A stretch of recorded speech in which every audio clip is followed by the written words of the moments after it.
que bom que a gente pode começar mais um programa Claramente hoje e trazendo para você mais informações sobre suicídio. Vamos ver algumas razões pelas quais uma pessoa pensa e tenta o suicídio. Como detectar ideias suicidas no parente ou amigo e o que fazer para ajudar. Em 1980, a taxa de suicídios na faixa etária de 15 a 29 anos de idade era de 4,4 por 100 mil habitantes. Chegou a 4,1 em 1990 e a 4,5 em 2000. Assim, entre 1980 e 2014, houve um crescimento de 27,2%. Em 2014, ocorreram 2.898 suicídios de jovens entre 15 e 29 anos de idade no Brasil, um dado que costuma desaparecer diante das estatísticas dos homicídios nessa mesma faixa etária, que chega a cerca de 30 mil. Existem muitos jogos violentos, videogames, e você deve se lembrar de um que surgiu tempos atrás, o chamado Baleia Azul. Lembra do Baleia Azul? Jogos violentos, seja Baleia Azul ou outro, e outras situações sugerem e indicam o suicídio.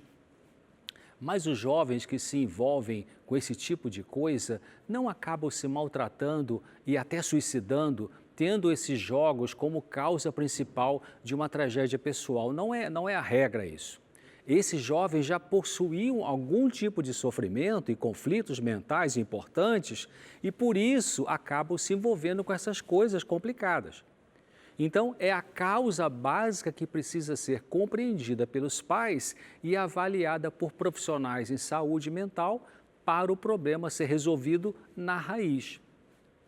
Os pais precisam, eles mesmos, de ajuda psicológica para saberem como lidar com o jovem com depressão ou outro transtorno mental, sem ser depressão, e que pode induzir ao suicídio.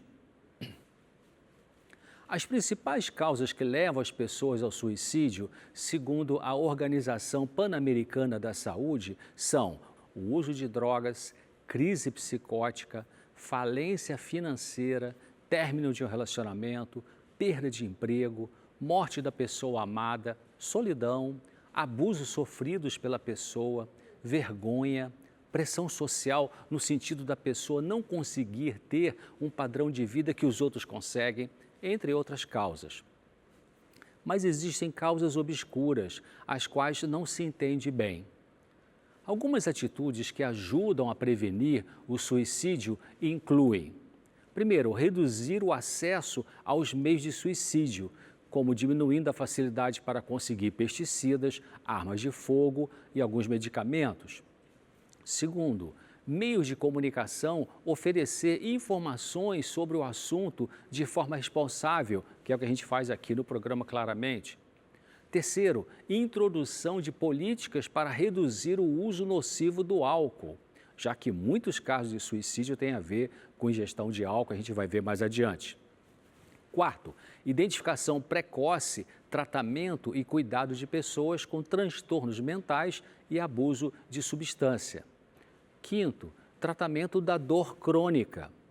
Sexto, ajuda para lidar com o estresse emocional agudo.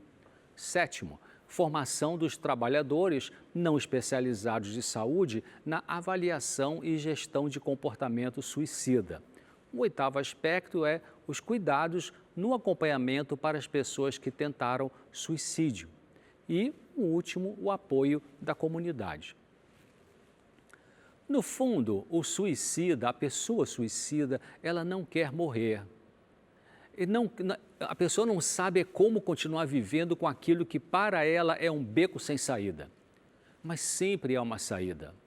Não necessariamente para aquilo que a pessoa deseja, mas pelo menos para ela aprender a suportar a perda e a frustração, aprender a lidar construtivamente com a raiva contra a realidade, raiva esta que ela joga contra si mesma, se agredindo, às vezes, mortalmente. Se você tem pensamentos suicidas persistentes ou planeja um suicídio, ligue para o Centro de Valorização da Vida, CVV.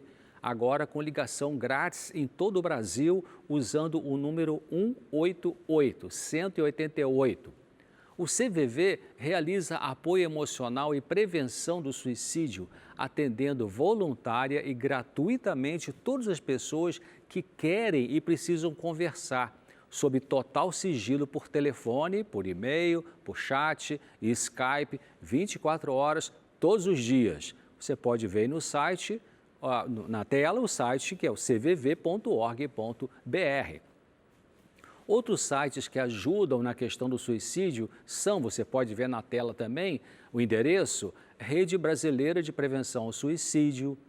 Outra é Informações sobre Prevenção do Suicídio e também a Associação Brasileira de Estudos e Prevenção de Suicídios. Todas elas têm informações importantes nessa área para te ajudar. Por que uma pessoa se suicida, afinal de contas?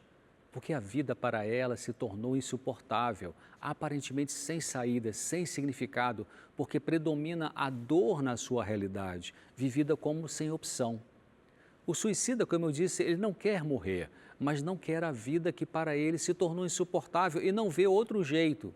Daí acredita que o jeito é desligar seu viver atual sofrido, que para ele já é um tipo de não viver, é uma vida-morte, não é vida. Então, prefere morrer. Anualmente, 30 mil pessoas se matam nos Estados Unidos, ou seja, uma pessoa se suicida a cada 18 minutos na chamada primeira potência do mundo. O suicídio é a 11ª principal causa de morte nos Estados Unidos. 4 homens morrem por suicídio para cada mulher, mas pelo menos 2 vezes mais mulheres que homens tentam o suicídio. O número de suicídio de homens brancos entre 15 e 24 anos triplicou desde 1950 para cá. O alcoolismo é um fator em cerca de 30% de todas as mortes por suicídio. Cerca de 7% das pessoas dependentes do álcool vão se suicidar, segundo estudos publicados na revista Scientific American em 2003. De 60% a 90% dos suicidas sofrem de transtorno afetivo bipolar, que pode levar a pessoa a extremos de euforia e depressão. E quando entra na fase de depressão, pode levar ao suicídio. Os fatores desse transtorno são ligados à hereditariedade, às experiências traumáticas na vida, estresse agudo, fatores psicológicos muito doloridos, uma sensibilidade pessoal muito forte para questões emocionais. Também a facilidade de ter pensamentos negativos e de desesperança. Tudo isso contribui para a ideia suicida. Autópsias de pessoas que se suicidaram mostram alterações anatômicas no córtex pré-frontal orbital, que fica acima dos olhos, no núcleo da ráfide dorsal do tronco cerebral. Isso parece ser responsável pela capacidade reduzida de produzir e usar a serotonina no cérebro, que é um hormônio ligado à sensação de alegria. Parece que a serotonina produzida no núcleo da ráfide dorsal, nessa área cerebral, é em pequena quantidade. E o que chega no córtex pré-frontal, nessa área tão fundamental do cérebro, é insuficiente para melhorar o estado de humor da pessoa suicida. Vários estudos revelaram a falta de serotonina no cérebro de suicidas, mas outros não. E também havia alguns com falta de serotonina numa parte cerebral, mas não em outras. A maior parte das investigações científicas aponta para o sistema da serotonina no cérebro como o fator principal ligado ao suicídio, mas ainda precisam mais estudos. Estão sendo feitos estudos sobre a diferença e motivações sobre o suicídio. Existem pessoas que se preparam para se matar, deixando bilhetes, testamentos e até um seguro funeral, enquanto que outras se matam inesperadamente, numa decisão péssima, num dia péssimo. Os antidepressivos são os medicamentos utilizados nas pessoas com depressão, mas algumas que se suicidam fazem isso, se matam mesmo estando em uso desses medicamentos.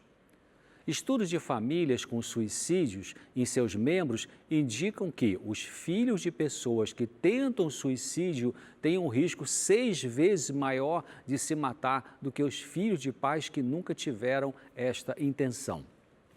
Isso mostra que existe uma influência genética, mas a influência genética não explica tudo. Afinal, que dor emocional é essa que o suicida sente que lhe parece insuportável?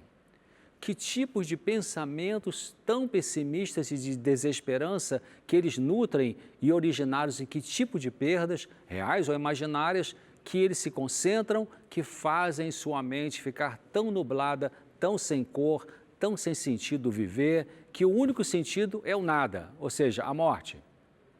Cada um tem sua história pessoal e algumas delas talvez nunca serão perfeitamente compreendidas nessa vida. Uma reportagem interessante mostrou depoimentos de pessoas que tentaram suicídio e alguma coisa falhou na hora e a pessoa não morreu. Sabe o que todas elas disseram sobre o que pensaram e sentiram na hora em que deram aquele passo para se matar? Todas falaram assim: me arrependi. Então, se você está pensando em suicidar-se, pense que existe saída, mesmo que você não a veja e não acredite que ela exista. Existe. O seu estado de humor nesse momento não pode ser o padrão para seu julgamento da realidade, porque seu cérebro está neuroquimicamente comprometido. Existe um circuito cerebral produzindo ideias suicidas ou favorecendo essas ideias. É um circuito que está com defeito, mas você pode pensar. O que é bom passa do que você está sentindo, mas o que é ruim também passa. Comece a pensar nisso. Não olhe para seus sentimentos de desesperança. Se abra com alguém, telefone para alguém e fale de como você se sente. Use o telefone que eu falei, que é 188, com ligação gratuita de qualquer parte do país. Você vai falar com alguém especializado em ajudar alguém que pensa em suicida. Pessoas treinadas atenderão e vão lhe ajudar com privacidade. Peça ajuda a um parente, a um médico, a um amigo, a um psicólogo, a um líder espiritual.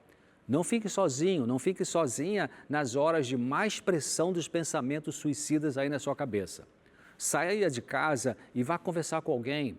Faça uma oração pedindo ajuda a Deus. Isso também vai passar. Isso também vai passar. Lembra disso. E se não existe, não há como restituir o que você perdeu, existe com certeza a possibilidade de você se adaptar com a perda de maneira que ela não será tão dolorosa o resto da sua vida. Isso é verdade. Acredite nisso. Então vamos a um breve intervalo e a gente vai falar aqui em seguida sobre outros passos para lidar com a pessoa que está pensando no suicídio. Aguarde e já voltamos.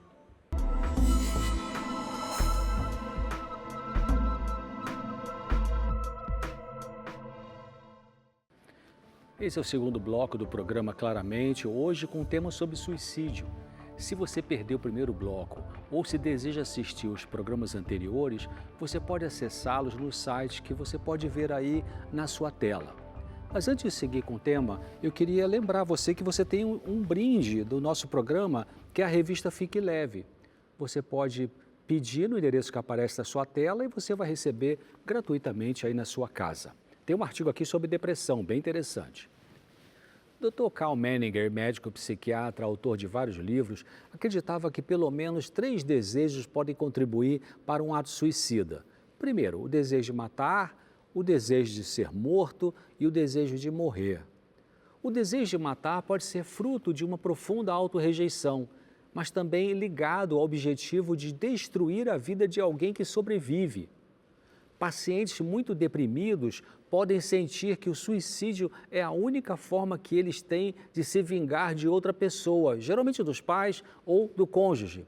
É como se o suicida dissesse assim: eu vou matar você de dor e de remorso ao me suicidar. O desejo de ser morto pode estar ligado ao sofrimento de uma vítima de maus tratos crônicos, onde existe um carrasco e uma vítima vivendo sob pressão, ameaças, abusos. Neste caso, a pessoa vítima deseja ser morta para acabar com o sofrimento. E o desejo de morrer é pela perda da esperança em todos os níveis. Alguns pensam em suicídio porque desejam se encontrar com um familiar que morreu, na crença de que, se matando, irá haver o reencontro com o ser amado já morto. Mas a palavra de Deus diz que a morte é como um sono. E somente na ressurreição final é que o Senhor Deus trará de volta os mortos, uns para a ressurreição da morte e outros para a ressurreição da vida. O Senhor Jesus mesmo disse o seguinte: não fiquem admirados com isso, pois está chegando a hora em que todos os que estiverem nos túmulos ouvirão a sua voz, a voz de Deus, e sairão. Os que fizeram o bem ressuscitarão para a vida, e os que fizeram o mal ressuscitarão para a condenação, ou para o juízo. Isso está em João 5, 28 e 29. Uma pessoa também pode pensar em suicídio por viver um luto patológico ou doentio, ou seja, a pessoa não aceitou a morte de um ente querido, vive revoltado ou triste com a perda, sem resolver o luto psicológico. Muitas delas se suicidam na data do aniversário da morte deste querido. Nestas pessoas, ao longo dos anos, ela colocou todo o seu valor de integridade e a integridade pessoal na dependência de outra pessoa. Quando esta pessoa outra morre, as ideias de suicídio podem vir à mente dessa pessoa dependente, pois para ela é como se não existisse um indivíduo em si mesmo sem o outro que morreu.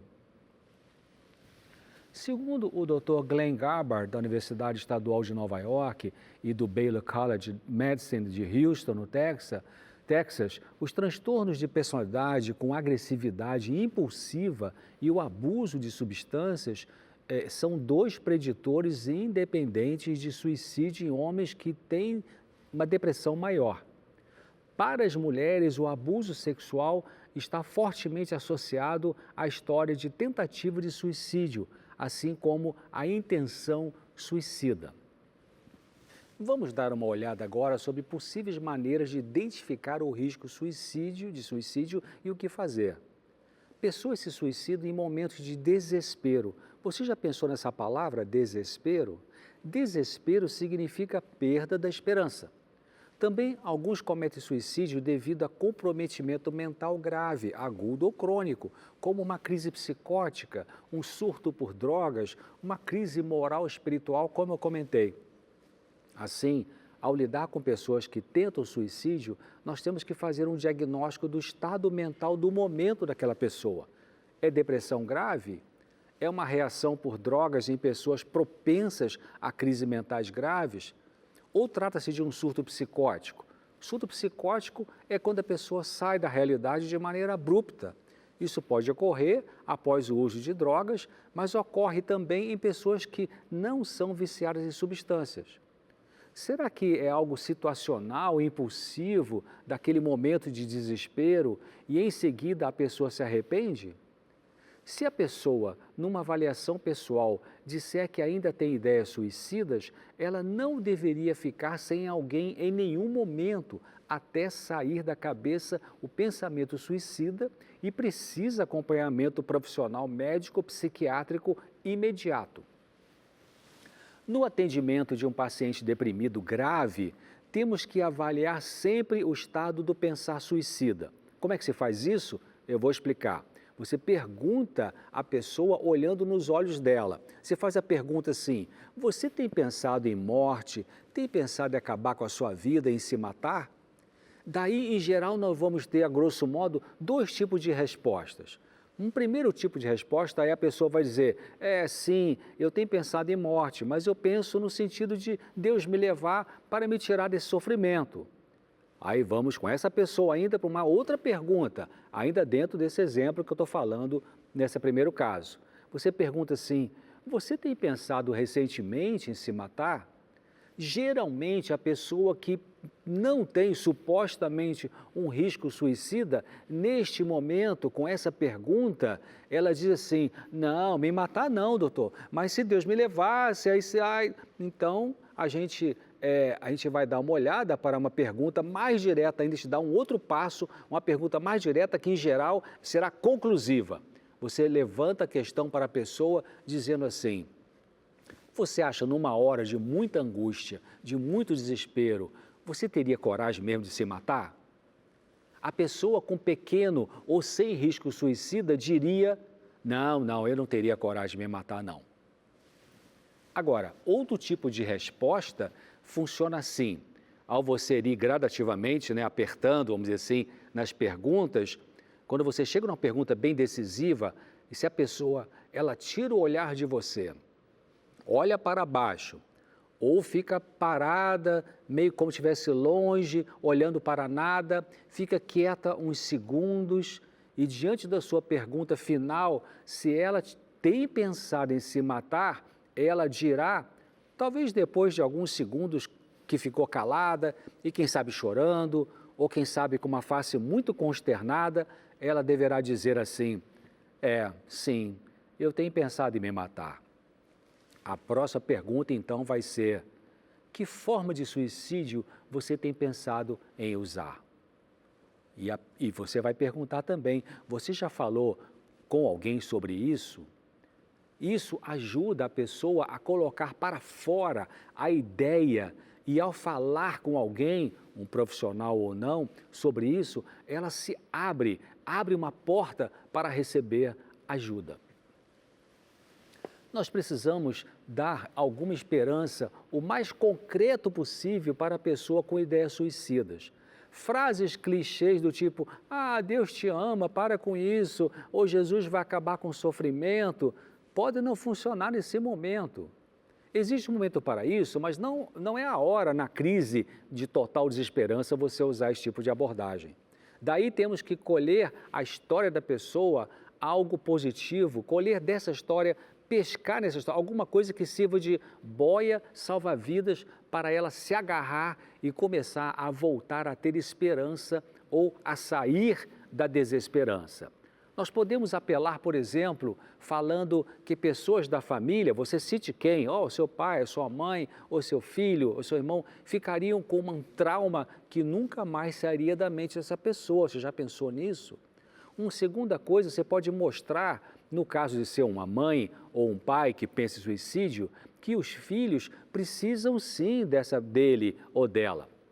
Também, a mente da pessoa deprimida e explicar que ela está com alterações nos circuitos cerebrais e isso faz com que a avaliação da realidade esteja torcida ou negativamente aumentada para o pior e que assim as coisas podem não ser tão drásticas ou se são, vamos supor, a morte de um ente querido por acidente trágico, a mente depois reage diante da perda e se adapta. E isso é verdade do ponto de vista da psiconeurobiologia.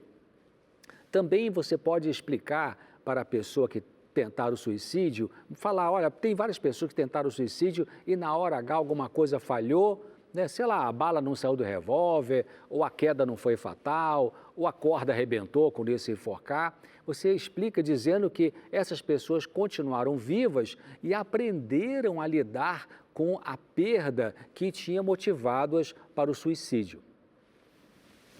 E pode-se concluir dizendo para a pessoa com risco suicida coisas como, por exemplo, você deve procurar uma pessoa telefonando, visitando, indo para a casa dela, saindo para a rua na hora que tiver o pensamento suicida. Telefone para mim, seja que horas for, você dá os números de contato para essa pessoa. E diga, não fique sozinho em casa.